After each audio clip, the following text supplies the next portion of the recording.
Udah lama banget gak masak, jadi hari ini tuh kepengen banget masak. Tapi sebelum masak itu aku buka paketan dulu. Assalamualaikum, Day in my life part 170.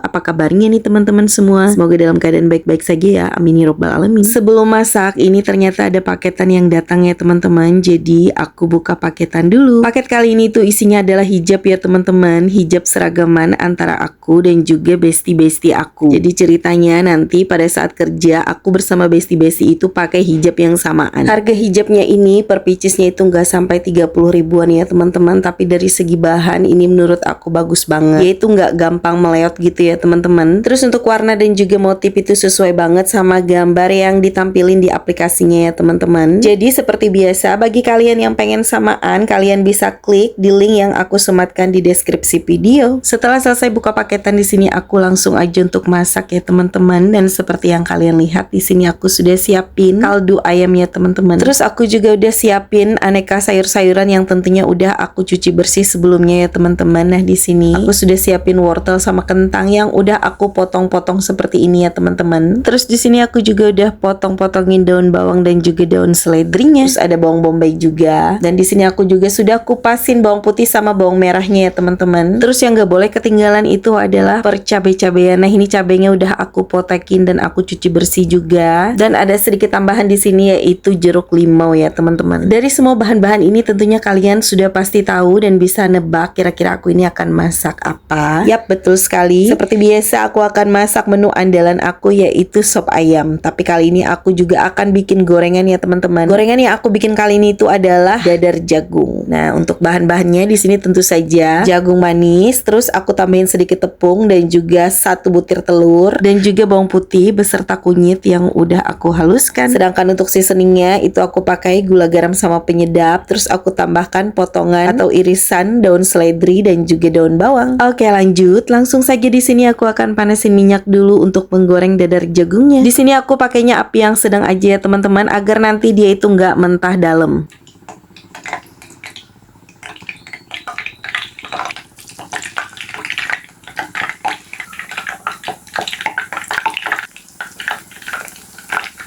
Berhubung ini air pumpnya itu lancar jaya naik sampai ke keran yang paling atas, jadi di sini sambil nungguin si dadar jagungnya ini mateng, langsung saja aku gaskan untuk cuci piring sama gelas bekas sarapan tadi pagi. Karena yang namanya cucian baju dan cucian piring itu gampang banget untuk berlipat ganda jumlahnya ya teman-teman. Jadi di sini mumpung cucian piringnya itu nggak terlalu banyak, jadi lebih baik aku cuci aja supaya nanti nggak bertumpuk ya teman-teman. Karena kalau udah bertumpuk itu pasti akan terbitlah rasa malas. Nah ini dadar jagungnya udah matang di permukaan yang satunya ya teman-teman. Jadi di sini langsung aja aku balik agar permukaan yang satunya itu juga ikut matang. Dan setelah kedua permukaan dari dadar jagung ini udah berwarna kuning kecoklatan gitu ya teman-teman, itu artinya dadar jagungnya udah matang. Jadi di sini langsung aja aku angkat dan tiriskan. Kemudian lanjut di sini aku akan menggoreng untuk yang kedua kalinya ya teman-teman, sampai semua adonannya itu habis.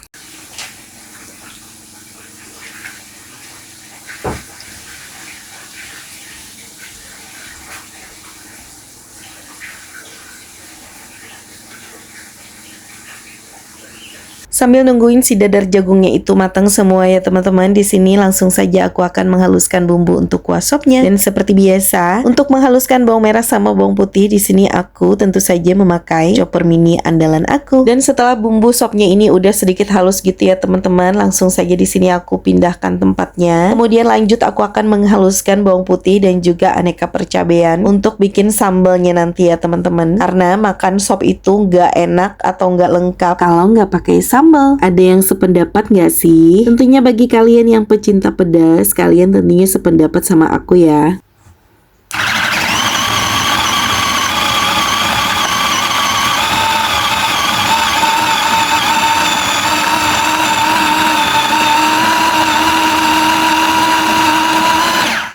Setelah sambalnya ini udah sedikit halus gitu ya teman-teman, nanti aku akan menambahkan sedikit minyak panas dan juga seasoning powdernya berupa garam dan juga penyedap. Walaupun seasoning powdernya itu cuman pakai garam sama penyedap aja ya teman-teman, dijamin sambalnya ini udah pasti enak. Kalian bisa cobain di rumah ya teman-teman. Setelah selesai menggoreng dadar jagung dan juga bikin persambalan tadi ya teman-teman, di sini lanjut aku akan menumis bumbu halus untuk kuah sopnya. Di sini pertama-tama aku menumisnya itu nggak pakai minyak dulu. Nanti setelah kadar air di dalam bumbunya ini ini udah menyusut, baru aku akan menambahkan sedikit minyak untuk menumis bumbunya ya teman-teman. Kemudian setelah bawang merah sama bawang putihnya ini sedikit layu ya teman-teman, langsung saja di sini aku masukin irisan atau potongan bawang bombaynya. Setelah perbumbuannya tadi udah mateng ya teman-teman, di sini lanjut aku akan memanaskan kuah kaldunya lagi ya teman-teman. Karena berhubung di sini aku masaknya itu cuman menggunakan kompor 1 tungku, jadi itu masaknya harus ganti-gantian gitu ya teman-teman. Nah, ini kuah sopnya udah mulai panas ya teman-teman. Jadi di sini langsung aja aku masukin tumisan bumbu sopnya tadi, sambil terus diaduk-aduk agar semua bumbunya itu tercampur merata ke dalam semua kuah-kuahnya. Setelah si kuahnya ini mendidih ya teman-teman, langsung saja di sini aku masukin per sayurannya, yaitu kentang sama wortel. BTW di sini aku bikin sop itu bumbunya minimalis aja ya teman-teman. Karena kalau misalkan bumbunya itu terlalu medok atau terlalu banyak rempah-rempah gitu ya teman-teman, biasanya si bocah soleh itu kurang lahap makannya. Setelah semua persayurannya udah masuk, di sini langsung saja aku tambahkan seasoning powdernya berupa gula putih, garam, dan juga penyedap ya teman-teman. Kemudian aku juga akan menambahkan sedikit lada bubuk. Jangan lupa di sini sambil terus diaduk-aduk ya teman-teman agar semua seasoning powdernya itu tercampur merata. Dan setelah semua persayuran dan juga ayamnya itu udah matang, udah lunak gitu ya teman-teman, di sini langsung saja aku tambahkan daun seledri sama daun bawangnya. Walaupun bumbunya cuman sederhana ya teman-teman, kalian wajib banget untuk cobain resep ini di rumah karena rasanya sudah pasti enak. Dan tara, ini dia penampakan dari sop ayam ala aku ya teman-teman. Alhamdulillah, Masya Allah, tabarakallah. Langsung aja ini aku mau pindahin ke mangkok yang udah aku sediain ya teman-teman. Masya Allah, ini wanginya itu enak banget. Walaupun cuman terbuat dari bahan-bahan yang sederhana dan bumbu yang sangat minimalis. Nah, ini semua masakan aku udah ready ya teman-teman. Di sini ada dadar jagung. Tuh, enak banget kan dadar jagungnya teman-teman, warnanya itu cantik banget. Terus ada juga sambalnya. Di sini aku bikin sambal bawang putih aja. Walaupun cuman pakai bawang putih, ini wanginya enak banget. Dan ini adalah menu utamanya, yaitu sop ayam. Nah, Masya Allah, nikmat mana lagi yang kau dustakan. Dan yang gak boleh ketinggalan itu adalah jeruk sambal ya teman-teman. Langsung aja di sini aku siapin bekalnya untuk suami ganteng ya teman-teman. Nah, di sini ada nasi putih, terus ada dadar jagung sama kuah sopnya, dan gak boleh ketinggalan itu adalah sambal dan juga jeruknya. Sekian dulu ya teman-teman untuk part kali ini. Sampai jumpa di part selanjutnya. Terima kasih ya bagi kalian yang sudah mau menonton video aku, dan terima kasih juga bagi kalian yang sudah menyukai dan berkomentar di dalamnya. Assalamualaikum, yudadah, bye bye.